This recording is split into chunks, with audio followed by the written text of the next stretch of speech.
This podcast is brought to you by Most Valuable Podcasts, leading the league in podcasting entertainment.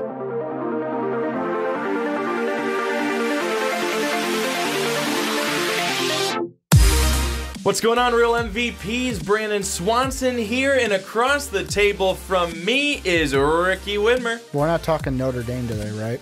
No. Because that was the last time you and I were in No, these we're seats. not. We're not talking Notre Dame. Actually, we're not even in the college football realm today. Wow, that's weird. We are in a football realm, a fantasy football realm today. It is What's Your Fantasy with Brandon Swanson and Ricky Widmer. And no, we're not talking about what you might be doing in the back room of a strip club. I was going to say, what is your fantasy, Brandon? We got to get to that. I've been there, I've done that, and that is a fantasy. But what I can tell you is that we are going to be hopefully helping you build your fantasy football team and then help you all throughout the year to make it a winning fantasy football team. But before we get into all of that, we need to get into what Ricky Widmer always calls the housekeeping. And what we'll start off with, become a patron. Become a patron here on MVP. Head to patreon.com and $10 a month, and you can come on a podcast, talk with us, talk with Ricky, myself, and come on here. You can talk What's fantasy. Your Fantasy. You can talk fantasy football. You can go on a number of other podcasts here at MVP. Also, make sure you check out the shirts in the MVP store, the MVP shirts that Ricky is wearing today, because the last couple of times we've talked about it, neither one of us have been wearing it. I've never worn one for the show, but I do have one. I was thinking about that today. I should crack it out soon. I was thinking about that today. I was like, man, I hope Brandon doesn't wear his. And then I'm like, Brandon never wears his.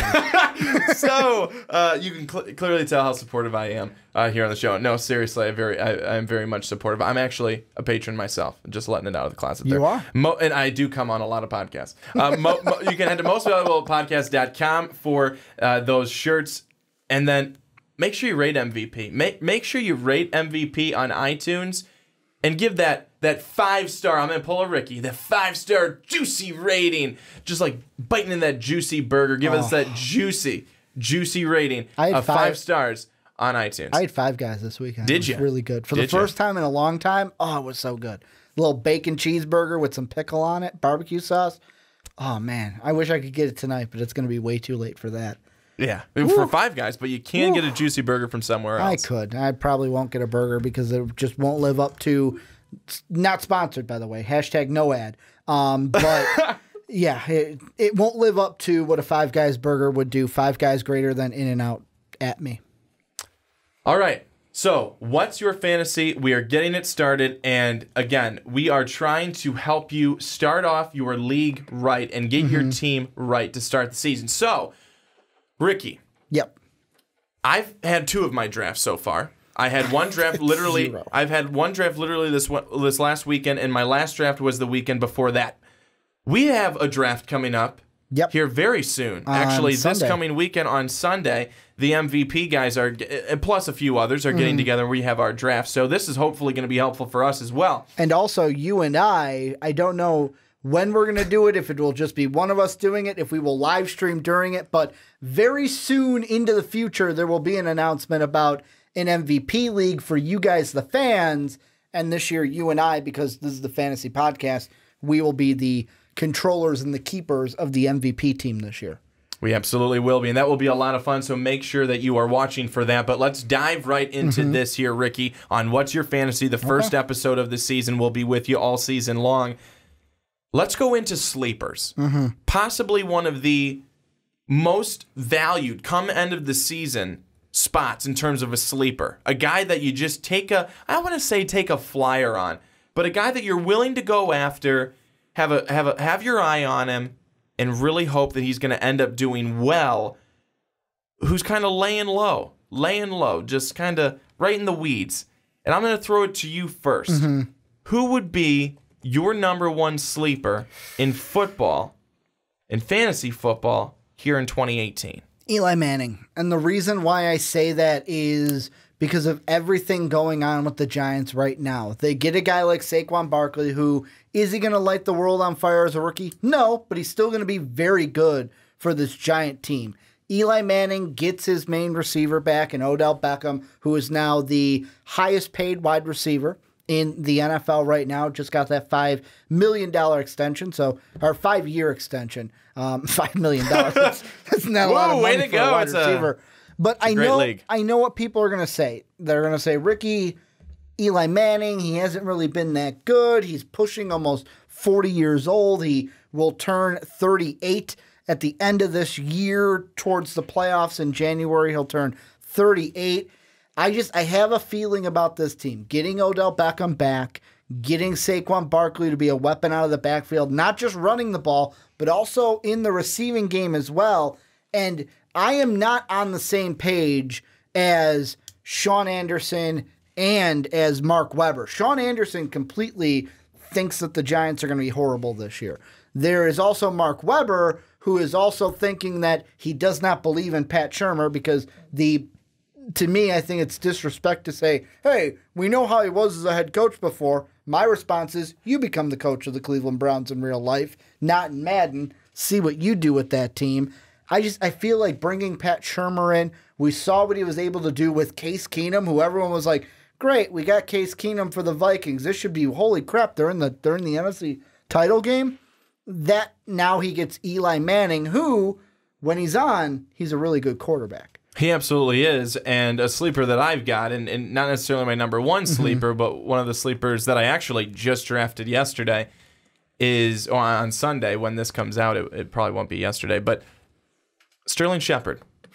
Sterling Shepard, because going back-to-back G-men. So this is a guy, I was keeping it on this team. You said Eli Manning, and I think it's because Eli Manning is going to have a rejuvenated season this year. Last year for the Giants, as it seems like many years for the Giants lately, have not been good, but his offensive line was just complete Swiss cheese.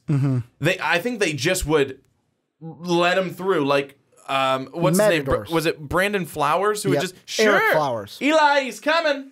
Eric Flowers, yeah. Eric Flowers. And it was really sad. And then Eli would just go into a fetal position. We saw that more often than not. But in some of the games that Odell Beckham was not playing, a couple of 100-yard games for Sterling Shepard. He had his own injury problems last year too, but in a couple of games that Odell was not in, 11 catches for 142 yards against the 49ers, 11 catches for 139 yards and a touchdown against the Eagles. Earlier in the year against the Eagles, he had 7 for 133 and a touchdown. The kid is good. He's very talented, and he can be a go-to wide receiver. But now Odell will be back, hopefully completely healthy. He's going to get a ton of coverage. Evan Ingram, he's going to draw a ton of coverage. Sterling Shepard, he's going to see a lot of one-on-one matchups, and he's not going to be going against the top corner on the other team. Sterling Shepard's a guy who I think can completely break out. He had 8 touchdowns back in 2016. I think we could probably see that in terms of touchdowns again, and maybe, just maybe, he creeps closer to his first 1,000-yard season, but more likely probably between 800 to 900, 950 yards for him.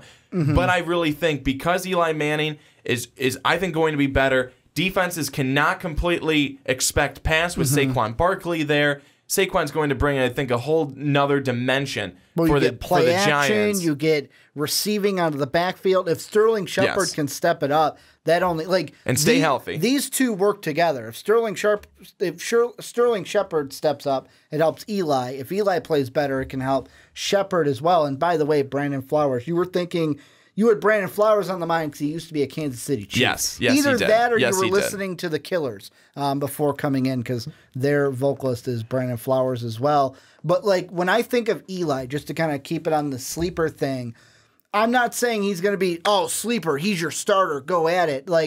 It depends on how many people are in your league. I don't think even if you have a 16, 20-man league, if you're that insane, I don't think Eli might be at the tail end of that round that you're thinking quarterback. But the thing that I think of, whether you're in a keeper league, whether you're already I got a Tom Brady early because I had a really good pick. I got an Aaron Rodgers. What you can do with Eli Manning is you can draft him a little bit later, and he can become more of kind of a draft and stash backup where it's all right. I definitely need him for sure with the bye week that my quarterback has and the two that I mentioned, let's see, by 7 and 11, those would both fit in. Tom Brady, Aaron Rodgers. You could take Eli Manning to be your backup. But also, we saw Aaron Rodgers last year. What if a freak injury happens to your quarterback? You then have Eli Manning as your backup. And like I said, I believe in this Giant team. Are they going to be a playoff team? No. But they will be a better team, and Eli will be better fantasy-wise, which will be good to have as maybe a injury safety blanket or a bye week backup. Or if your starter just starts playing like diddly poo, you can then put in Eli Manning to kind of save the day and save your fantasy season. The next sleeper that I've got is a guy on a team that's not going to be good by any means, but he's going to fit in really well in terms, I think, someone that people aren't going to be looking at because the team's not great, but they lost someone really big. And I think he's going to help fill the role. He's going to be the number one receiver this year, but I still have him as a sleeper. No one's looking at him. Kenny Stills from Miami. Kenny Stills from Miami. This is a guy getting Tannehill back helps. Getting Tannehill back helps. Having Jay Cutler go to Very Cavallari also helps. But I think that he is the bomb on that show. Straight fire. Kenny Stills' stats last season. He didn't even have 60 receptions. 58 for 847 yards and 6 TDs. And this was with Jarvis Landry there. Now remember, Jarvis Landry was getting over 100 looks throughout the season. That's what he ends up with. 119 targets, something like that. And I think he ended with 106 catches. Jarvis Landry took the bulk of that offense and the bulk of the looks in that offense. Yeah. He's gone now. You have, who is it, Danny Amendola that's now out there. I don't think he's going to do a whole lot of anything. Danny Amendola hasn't done a whole lot of anything in his career for the most part. Devontae Parker, a man with so much talent. He probably has the most talent out of any wide receiver on this team. He just can never put it together. He's injured now. Kenny Stills is really shaping up to be a really good, solid pick, but no one's going to be looking for him. People are sleeping on him for sure, and Kenny Stills can be a guy that you can wait on. Go get him, and while people will be like, Kenny Stills, why are you taking him? You're going to be the one looking really good when you're beating their ass. Well, and like you said, first off, the wide receiver core is a little bit more open without Jarvis Landry being in Miami and with him yelling at the team on Hard Knocks for the Cleveland Browns. But like, I look at this team and like I mentioned right when you mentioned it, Ryan Tannehill comes back. Ryan Tannehill, he's going to be the starting quarterback, which helps your team immensely. Hopefully David Fales and Brock the Cockadoodle-Doo won't have to get starting time this year, that hopefully Ryan Tannehill stays healthy. But another thing that is also good for this team is the running backs as well. Kenyon Drake, to me, expected to be the starting back. However, you got a guy in Frank Gore who we can talk maybe separately about the strategy of, and I'll ask you just kind of off the cuff, if you drafted Kenyon Drake, would you handcuff Frank Gore to him? Because I feel like you almost have to. I feel like Gore is going to vulture some TDs. Frank Gore may vulture some TDs. You may have Kenyon Drake for the open field, and then Frank Gore may be the guy who comes in there on the goal line inside the 10 and takes those away, because you don't you don't bring in Frank Gore if you think that you're completely 100% with Kenyon Drake. They liked what they saw last year from him, but they may also just want to keep Frank Gore's career alive, which for some reason I'm surprised how it's continued to keep going, but he's just the guy who continues to have energy and explosiveness at times every season. It's like James Harrison. You're like, oh, James Harrison's old. He's flipping tires. Why? That tire's heavy. What is he doing? Why is he still playing? Like, that's what Frank Gore is to me, where it's like, okay, Frank, go and retire. There's 1,000 yards. He's got 1,000 yards. What is he doing? Why are we even playing this game for boys? But like, that's what I think with this team is Ryan Tannehill comes back. You get Frank Gore to help out with Kenyon Drake. that could help out Kenny Stills. That's kind of the roundabout that I was trying to get to with your sleeper of Kenny Stills. All right, Ricky. Back to you. Sleeper? Back to you. Another sleeper. I'm going to go, I got running back on the mind, and this is going to be a sleeper with a little bit of risk just put right on the top. And I'm going to say Jerick McKinnon is going to be a sleeper this year, even more so because he's gotten shut down for the rest of the preseason after his minor calf strain, which they thought was a lot worse. I feel like I liked McKinnon last year, picked him up in fantasy, did some good things for me playing for the Vikings. Now being the main back for this Jimmy Garoppolo, this Kyle Shanahan-led 49ers team, I think that Jerick McKinnon could be a guy. And notice these sleepers are not ones that – the thing that's great about sleepers is they're definitely not going to be starters unless it's like a rookie where it's like, man, this guy's going to be a sleeper. Go ahead and get him. He's going to be your starter. Like I'll give you 2 for 1. The only guy that I feel like could be a starting level sleeper is Josh Gordon. But I don't know if I definitely want to put Josh Gordon on my sleeper list. Josh Gordon's probably a guy who you could even look at as a breakout candidate, to be quite honest with you. With everything that's kind of surrounded him, what we know that he can do, and I think that Josh Gordon could certainly be on the... That's a question. Well, with Tyrod Taylor, what can you do for any wide receiver? But I think was that... Was it a knock at Tyrod? It sure was. I'm sorry, Tyrod? Yes. It was. Tyrod Taylor? It was. I just know of what we saw from him in Buffalo. I was really just never impressed. I was really never impressed from anything that he was able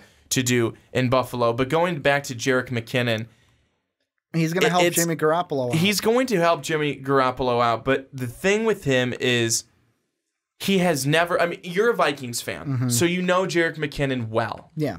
He's not a national guy. But he's never been a guy who's handled a full load. He's now going over there, and people are expecting, and I think you should temper expectations, which is why I think he's a true sleeper, because he's not anyone I would peg for necessarily a breakout. He's not anyone I would peg for necessarily a bust. He's a sleeper that, you could take a little bit of a risk with him. I don't like that he's been shut down for the entire preseason, really hasn't gotten anything, seen really much action at all, because then to that happen in like their first game? Yeah, first or second. That it was one of those where for me, I've been high on McKinnon this offseason ever since he signed with the 49ers, just because, yes, he hasn't had a full workload, but I've seen what he has been able to do in a lesser role. Like, yeah, he had less touchdowns than Latavius Murray. Yeah, he had about 66, I want to say, carries less than Latavius Murray, but I look at it and stepping up the way he did after Dalvin Cook went down, and he averaged about the same yards. It was Latavius at 3.9, McKinnon's a 3.8 guy last year per carry. McKinnon is one of those guys, though, where you look at him and you say, if it comes to your spot in the draft, and it's between, let's say, him or a rookie. Right now, with a lot of you do, and so would I, because right now with a lot of rookie running backs, you look at them. You look at Rashad Penny. Is he going to start? Probably not. It's probably going to be Chris Carson. You look at Kerryon Johnson. Is he going to start? Probably not. It's going to be LeGarrette Blount. You look at... He's with the Lions, right? Yes. Kerryon? Yes. You look at... That whole situation's messed up anyways, that I wouldn't touch a running back on the Lions. You look at Ronald Jones. Is he going to start? Probably not. It looks like it's going to be Peyton Barber. You have so many... Really? They'd start Peyton Barber in Tampa over Ronald Jones? Yes. That would be ridiculous. I would start Ronald Jones day one. It doesn't look like Ronald Jones is going to be starting day one. I'm not saying they will. I'm saying they should. But that's another backfield. That's another backfield situation that I would not want to have a running back there because they have about 4. So that's where... Jerick McKinnon's one of those guys where it comes down to it. You almost have to take him because you know that he's going to be the starter. Well, you know that he's going to get starter time. And not just that. Like McKinnon, the part where he beat out Latavius Murray last year was in the receiving game. Yes. Like on top of his 570 rushing yards, he had 51 receptions. That's 51 points for a PPR league. I don't do PPR, but I throw it out there anyways. And about 421 yards and 2 touchdowns through the air as well. And those numbers, take it with a grain of salt. I know he played great last year, and I know there's also people that are saying, I'm buying in too much on the Jimmy Garoppolo hype, but I think we can all agree that Jimmy Garoppolo is a better quarterback or should be ranked higher than Case Keenum, no matter what Case Keenum did last year. And I don't think that's a hype part for Jimmy Garoppolo. I just think Jimmy Garoppolo is better than Case Keenum and will be able to bring more out of Jerick McKinnon, especially in the receiving game. And I think they're trying to look at Jerick McKinnon to play the Tevin Coleman role over there in San Francisco. Kyle Shanahan, he worked with Devonta Freeman and Tevin Coleman. He liked them both. And if he's able to have him be anywhere near what Tevin Coleman is in Atlanta, I think you have to be really happy with that. And the one thing I do is I look at, like, another thing is you look at the rest of their backfield, the only guy with true number one or like tough fantasy stuff is Alfred Morris, who they just signed. Like Matt Breida, I'm not really scared of to take away stuff from McKinnon. And then like the rest of the guys, it's like I'm not scared of anything. Alfred Morris, but that was a guy they signed because of the injury to Jerick McKinnon. All right, Ricky, we have spent a good amount of time talking about sleepers. Let's move on to some breakout candidates this season. Throwing a curveball at me. Breakout candidates, I love this stuff. At the same time, drafting, I hate this stuff. Define breakout candidate. Breakout candidate, a guy who is going to absolutely, this is his year. Like, you know, his first 2 years, maybe just kind of, you know, floats along. And then third year, boom, just goes and puts up huge numbers. Or a rookie that you look at and you go, oh, well, he wasn't a first-round pick. He wasn't the number one overall pick in the draft. He was a second, a third, a fourth, and dude comes out of nowhere to end up just lighting it up. That's what I would look at as a breakout candidate. You want me to go first? Go ahead. Go ahead. So I've got one for sure, but I'm going to save him for my second one. This first one I'm going to say, and I don't know how confident I am in it. And number two, it contradicts what I have told these fans to be this year because they are kind of overhyping their offense a little bit. But I'm going to go and say it anyways. Mitch Trubisky. The Trubisky is going to have a breakout year. And I'm not saying like he's going to be a top 5 quarterback, but everything this year lines up for Trubisky to be a breakout candidate. He gets new wide receivers to play with. He gets a head coach that understands how to tailor an offense for a guy with his skills. And he's got a guy who is successful with his offense, especially I know that Nagy was working with Alex Smith, and Alex Smith at this point in his career is a little bit higher than Trubisky, but the upside is there. And the one thing with Trubisky this year is if you're in a keeper league, and let's say you have a Tom Brady or a quarterback that's going to be aging out soon, or a quarterback, let's say you're keeping like, I don't know, like a Joe Flacco type of guy where it's like, yeah, he's been good for me, but it's like, I don't know if I'm happy with him. Or like a Drew Brees where it's like, how many more years am I going to have of Drew Brees? You can take a guy like Trubisky and maybe he becomes one of your lesser keepers. So it's like, okay, I'm getting my quarterback of the future. This year could be the year where breakout doesn't mean fantastic season. Breakout means that next year in fantasy, we're taking a harder look at Mitch Trubisky. I think that you're right there. Mitch Trubisky, we didn't even get to see anywhere near what he could be last year because he didn't have the talent around him. Because John Fox didn't know how to run the offense. And they didn't let him. I mean, they were so conservative with him. I mean, they play with him with kid gloves. I mean, that's how they used him. And that's why saying that Mitch Trubisky is going to be a breakout, honestly, he could throw for 2,500 yards and 20 touchdowns, and you could say that that's a breakout season compared to what he did last season. So I think that you're definitely onto something there with Trubisky. This Bears offense is going to look a lot better, should look a lot better. I'm not talking playoffs. I'm talking hopefully like an 8-8 season. That would be nice for Chicago. Thank you for temper. Like, The thing, and I'm going to go a little bit rant mode for like 2 seconds. The thing that bugs me most about Bear fans right now, and you're not one of them because you said 8-8, are the ones that are like, well, you know, Sean McVay came in and they went to the playoffs. Matt Nagy can do the same thing. Matt Nagy's going to do the same thing. Bears in the playoffs. Bears, wild card team. Let's do this. They're probably not making the playoffs. Temper it down. 8-8. That's a really good season for the Bears. That's probably hitting the ceiling and then looking for next year. I think so too. I would completely agree with you there. And you also add Trey Burton, where they're trying to do the Travis Kelce effect there. So if they're able to do anything with Trey Burton like Nagy did with Kelce in Kansas City, watch out, Chicago. You're going to have yourselves one hell of a tight end. One of my breakout candidates and a guy I drafted yesterday, and I am really crossing my fingers on this one because I think it can happen. It's got everything, all the potential to happen. Royce Freeman, running back in Denver. You took mine. That's going to be my second one. I love Royce. He's winning the job this year. Third round pick. Third round pick in the draft. Coming out of Oregon. Had an outstanding career at Oregon. You took my second one. Royce Freeman is going to end up the starter in Denver. Maybe even by week 1. I had all these tabs open for Royce Freeman, and you took them from me. I'm sorry. I've been doing so much research on Royce Freeman the last 3 weeks because I wanted to take him. In my draft yesterday, I had the 6th overall pick. I was in an eight keepers. 8 keepers is what we're able to keep. We're in a dynasty league, so we get to keep 8 keepers. I know for other fantasy players out there, you're probably going, what the heck? But 8 keepers is what we were able to go with. So my one running back that I kept was Dion Lewis.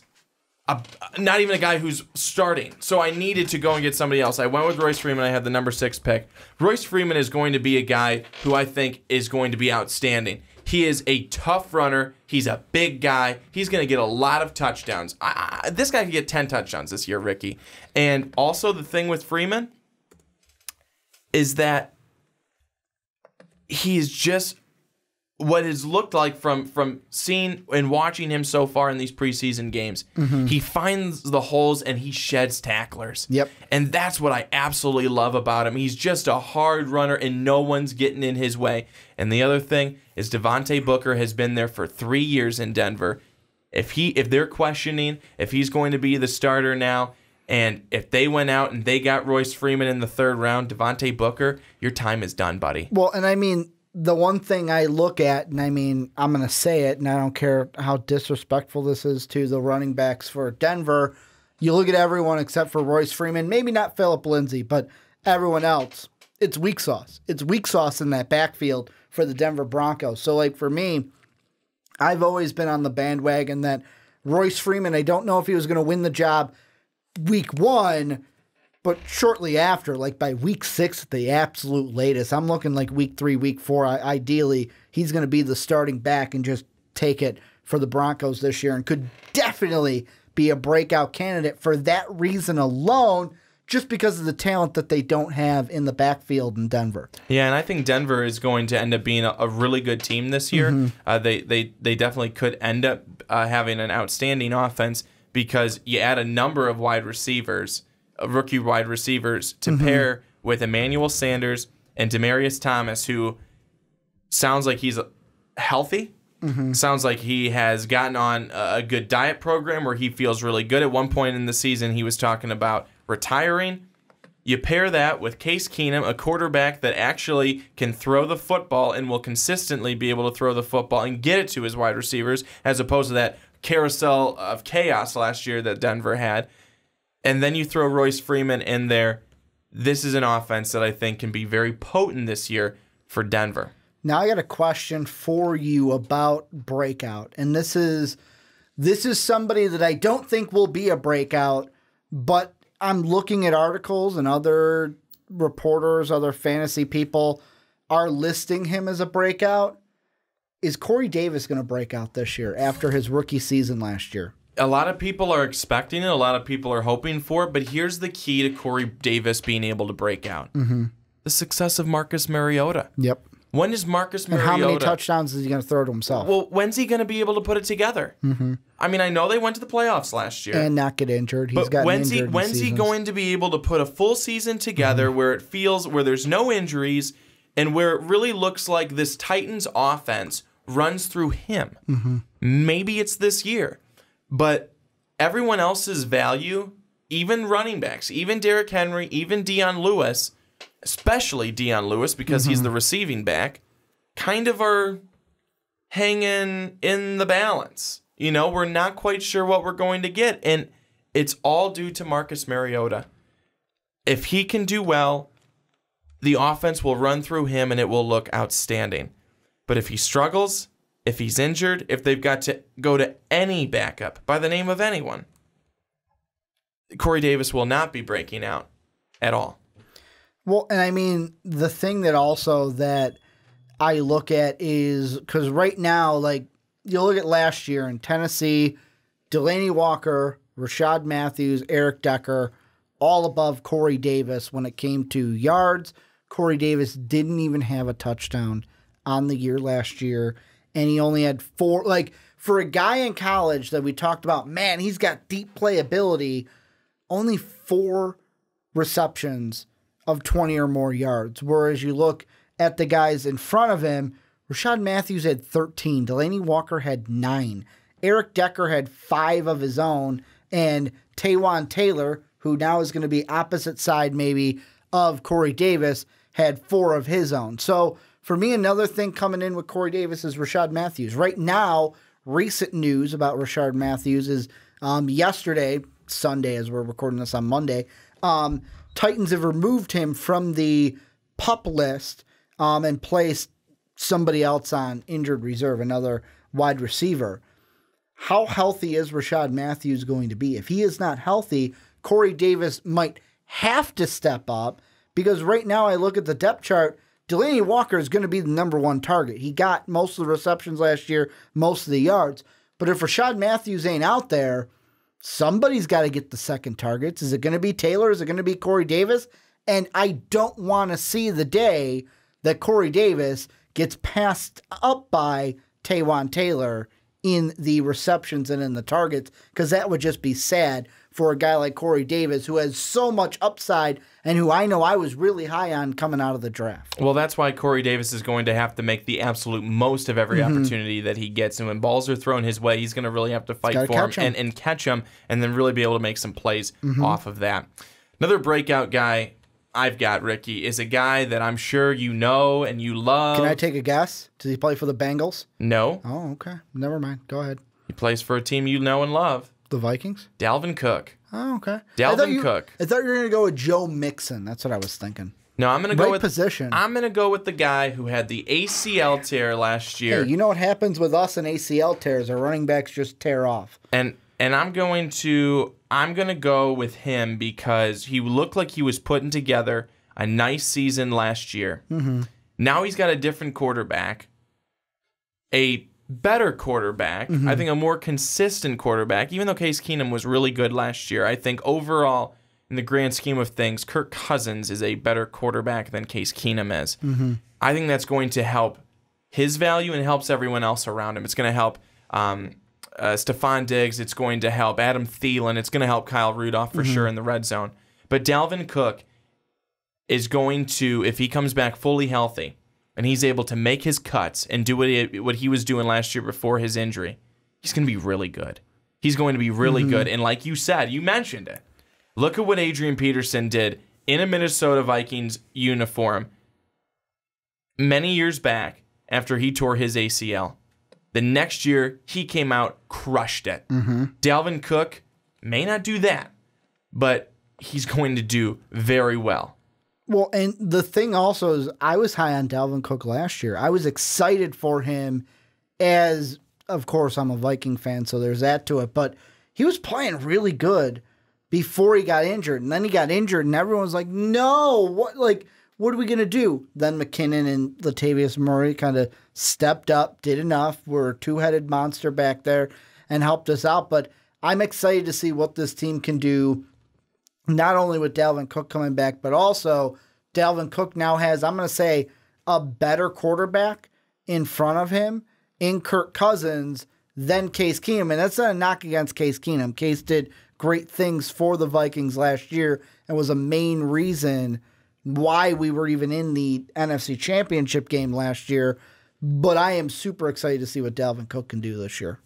Yeah, I am too. I think Dalvin's going to have a nice bounce back season. I think it'll be good for the Vikings. It'll be good for his fantasy value. I got one more guy. I wasn't sure if I was going to put him as a sleeper or a breakout, but I'm going to list him as a breakout.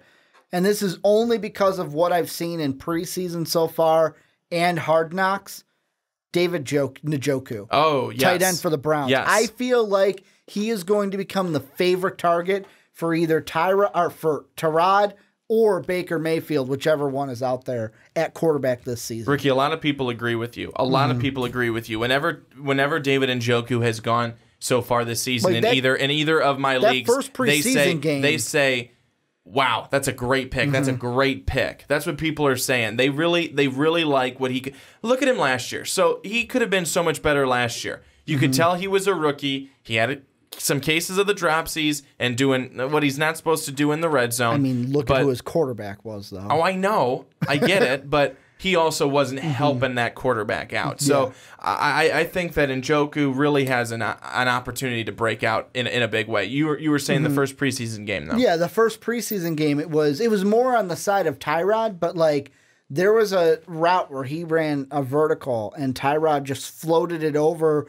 the linebackers right into the breadbasket of Njoku, and he ran it in for a touchdown. And it was the first touchdown for Tyrod and Njoku of the preseason. And my first response was, damn, that was a pretty ball. And I was like, fuck, I don't say that about the Browns. What am I watching here? And then I started thinking more. I'm like, man, him and Tyrod are going to, I'm going to correct myself each time. Just say Tyrod. They're going to form a bond this year. And then I saw Baker go out there and kind of do the same thing. And I'm thinking, you know who's really the biggest help for Njoku? Todd Haley. Because who draws up the scheme? Todd Haley. Who's probably going to be the head coach week 6? Todd Haley. So, I mean, that's really where the help is coming for Njoku. All right, Ricky. Final group. It is the players to avoid the bust candidates for this season. And we always know that there is at least 1, 2, or 7 bust players every year in fantasy football. Guys you expect are going to end up being great. They have been. And then this was the year that you drafted them, continuing to think they were going to. And this was the year that they decided to drop off. Ricky, who is your first bust candidate for 2018? This is not one, but I want to bring this up because I'm looking at ESPN, and I've never even heard of this guy. Their panelist, Tristan H. Cockcroft. Guess who he has listed as his bust for quarterbacks? Kirk Cousins. Tom Brady. Oh, Tom Brady. He's got Tom Brady as a bust and Mitch Trubisky as his sleeper. I just wanted to throw that out there and make that into the sunlight because that is, like Stephen A. Smith would say, that is ludicrous. That is ridiculous. That is that's a 9, that's a 10, that's 11. My bust is Alex Smith. And I don't want to say Alex Smith, but there's one weird thing that I have this season that it's not Alex Smith's fault. I feel like he's not going to be in as good a situation as he was in KC. Because he went with dealing with Matt Nagy and Andy Reid to dealing with Jay Gruden. And that's not a situation you want to be in. No. Every game that the Redskins win this year will be because they have Alex Smith, but I wouldn't touch him in fantasy. I would not touch him with a 10-foot pole in fantasy this year. I think that with Alex Smith, though, too, you look at the core around him. Mm-hmm. You were going to have, especially after you were going to have Darius Geis at running back, which was going to be great. Darius Geis was, could have been one of those potential sleeper breakout candidates, but maybe he will be for next year. You know what's the funny thing about that injury, and it's not the injury itself, it's the video that they took of Darius on Twitter after the game, like, hey, how you feeling? Feeling great. And then the next day, yeah, he's done for the year. I'm like, wasn't feeling great, were you?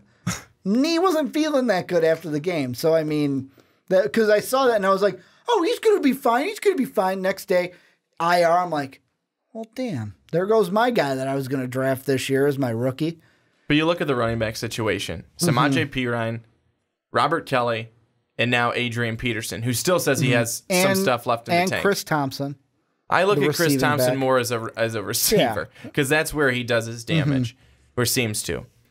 But that's a sad core. It's a sad core of running backs right there. And then at wide receiver, you've got Jamison Crowder, you've got Josh Dotson, you've got Paul Richardson, and then at tight end you have the oft injured and very skilled Jordan Reed. And Vernon Davis. Don't forget Vernon. Sure. But the whole thing is that I was talking about fantasy relevant players. Yeah. That's going to hurt Alex Smith's value. Yeah, he goes going from and playing with Kareem Hunt and Tyreek Hill to the core that you just mentioned. And Travis Kelce. Yeah.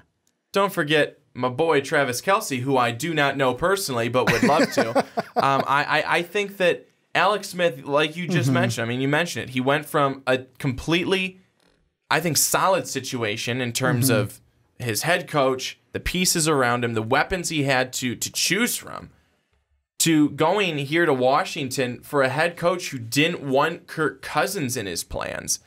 That's a little troubling. How long is it going to be before he no longer wants you in his plans? And Alex Smith, his career was really good in Kansas City. Do you think that his career could revert back to his days in San Francisco, and where he didn't have a ton around him? He had Vernon Davis, but he didn't have a whole lot of other weapons. It didn't really seem at that time. Am I wrong? No. I really am I wrong? Who else was around then? Vernon Davis was a top receiver back then. Who else was out there in San Francisco? I can't remember wide receiver wise. Colin Kaepernick was there.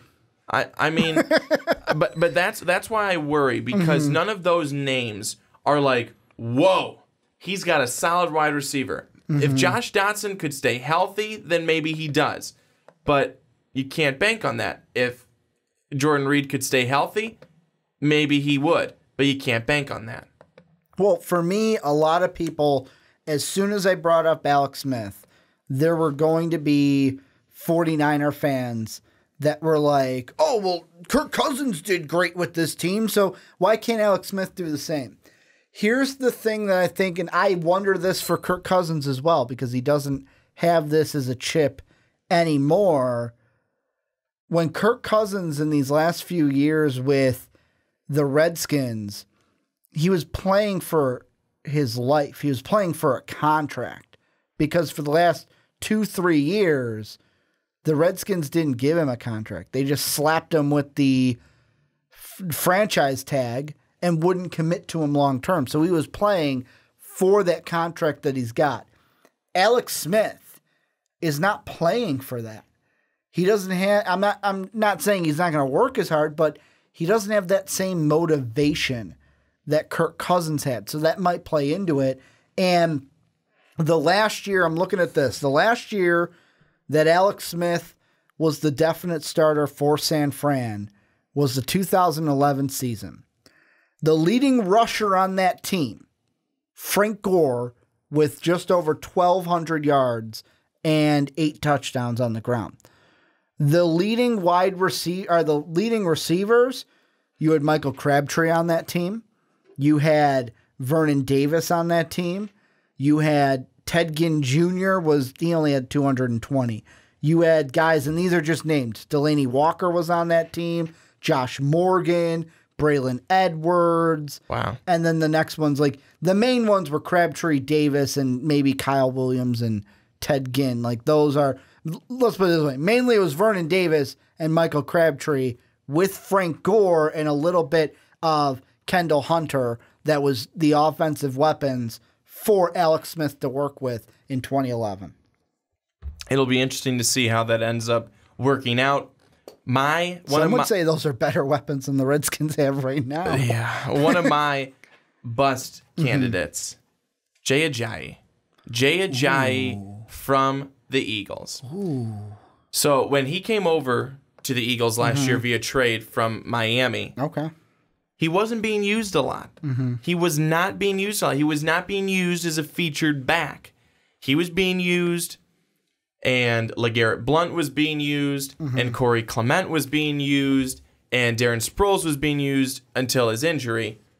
But Jay Ajayi never was given the feature back role in Philly. This year, pop to 2018. LeGarrette Blount's gone, so that's great. There's the touchdown vulture. He's out. Darren Sproles is healthy. He's going to be in the mix. Corey Clement is going to be in the mix. They loved what they saw from him, especially in the Super Bowl. Yeah. Jay Ajayi, is he going to be the full-time starter? Is he going to get a starter's workload? Is he going to be early down back? Are they going to give it to him at the goal line? Or are they going to have Clement come in and they'll give it with him to be the shifty guy? I mean, that's why I think that people are looking at Jay Ajayi as he's done really great in the past. He puts up good numbers when he is given the starter role, even though you look at Miami, their offensive lineman is not good. Philadelphia's is much better, probably one of the better ones in the league. But how often are they going to give it to him? And that's why I have Jay Ajayi as a potential bust candidate. I like him a lot. I think he's a good running back. But if he's not in a system that's going to use him primarily as use him as the primary back, from a fantasy standpoint, you don't want that. We've already talked about some running back by committees. Those are talk about the kiss of death. You put a running back on a team like a Tampa Bay or Detroit. You've given him the kiss of death because you've given him the running back by committee. Unless it's like the only one, this isn't really a committee, but like unless you have a backfield where it's like Mark Ingram and Alvin Kamara, where it's like two guys working together. But if it's more than two guys, like the only team that I've had that be a situation and you could still take one of them, shocking, no shocker, is the head coach of that team is Bill Belichick, who knows how to use players. Like the Patriots are the only ones where it's like, hey, you could take Deion Lewis or you could take this running back, that running back, and still get some type of production. Unless you're like me, I love Ross Tucker, but I listened to him last year, week 1, where he said Rex Burkhead was going to get most of the carries, and I started him week 1, and I lost because I should have played someone else. I love you, Ross, but I shouldn't have listened to you that week. That is and like I sat the only with you team. That night. I was over at your house angry. that night. You were not very happy. Angry. But that was the only team I can think of that's had a committee that you could take any of those guys and still get some viable fantasy points. Ricky, your next bust candidate. My next bust candidate is... And we can make it the final bust candidate. This is going to be my final one. And I'm kind of stuck between a few of them. And... I'll let you pick. Pick a number 1 or 2. 2. I'm going to go with Joe Flacco.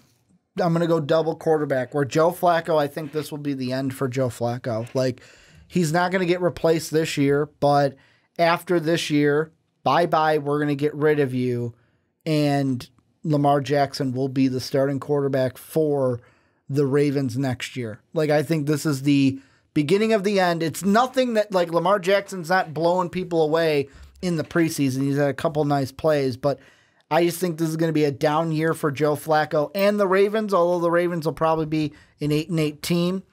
I say down year because many fans are thinking of them as a 10-11 win team, kind of like when Mark had them second in the AFC. But I just think this is not going to be a good year for Joe Flacco. He'll take a step back. He will be replaced in the offseason. Lamar Jackson will be the quarterback of the Ravens in 2019. And my final bust candidate player to avoid for sure, Sammy Watkins. I almost said him. He was the other one. Sammy Watkins. He was the other one. He changes areas. He goes from sunny Los Angeles over to Kansas City and the Chiefs. If only Matt Nagy stayed, then it wouldn't be a sleeper, or it wouldn't be a bust. It would be a sleeper. And I think it's because you've got a new quarterback. You've got a guy who I like, Patrick Mahomes. I think he's going to do a good job in Kansas City.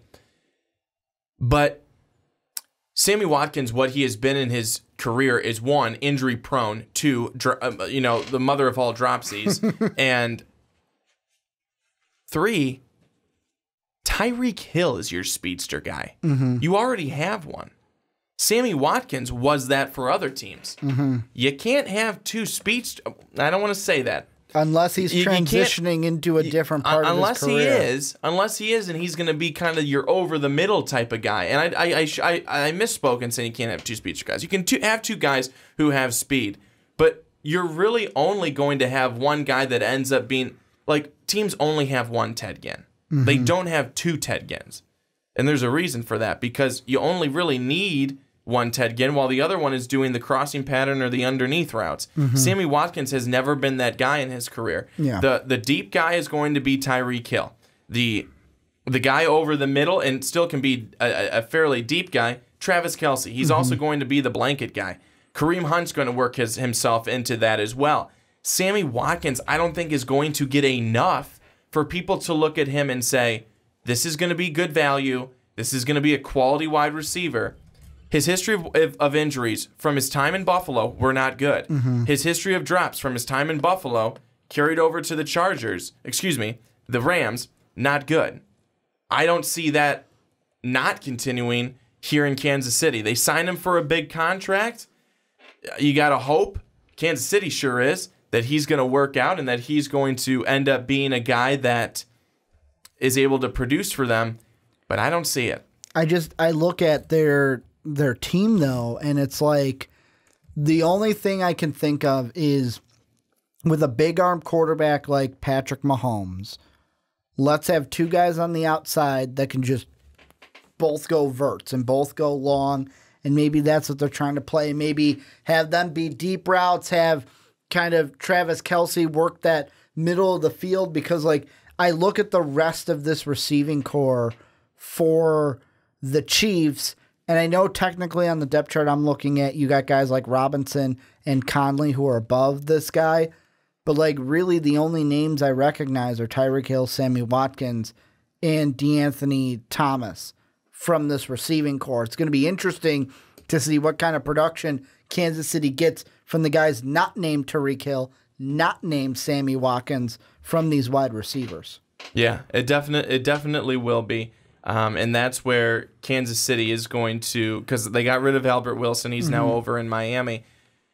But it's going to, I don't want to say it's going to be a completely different look for Kansas City, but it may be because of their defense. But offensively, I am going to be interested to see how long it takes Patrick Mahomes to feel comfortable, in this offense. And until he feels comfortable, if it does take him some time, of course he's played in some of these preseason games, and it was him who had was it not him who had the 69-yard bomb to Tyreek Hill? Yep. In their last game, not the Bears one, but the week before that. This guy, that was the Atlanta Falcons game. Yes, he has an absolute arm, like you mentioned, and it was certainly on display there. It'll be interesting to see what Kansas City is able to do this year on offense and how their guys will be affected. So that will be very interesting. But that is going to do it. This was a load of fun. This was a ton of fun. This is a load of fun, man. I loved it. The best thing about it is we're just sitting here, we're just chilling, having a good time. I know. A little fantasy. I know. That's the best part. Next time I might bring in a burger or something. Getting a little hungry right now. But didn't even take a drink of my nice tasty water. But yeah, tasty. What's it taste like?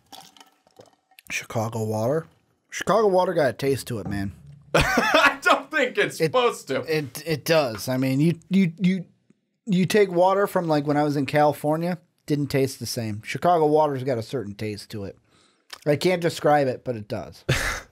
Well, next time maybe you'll be able to describe it for us. Maybe. Well, folks, again, that is going to wrap it up this week on the first episode of What's Your Fantasy. We're going to be continuing to come back all season long and try and help you out each and every week on helping to better your fantasy football team. So this week, it's before the season has started, so we've been able to talk about kind of our busts. We're gonna have one more breakouts before the season starts. and everything like that. But this was this was good. We're going to have another one. We'll probably kind of maybe even have our predictions for how we think things will go in that first week. But we will, or we'll be able to talk about the teams that we drafted in our personal league. Absolutely, we can definitely do that. Take a look at it. We're kind of playing it by ear as we go here on What's Your Fantasy. But thank you so much for joining us and tuning in.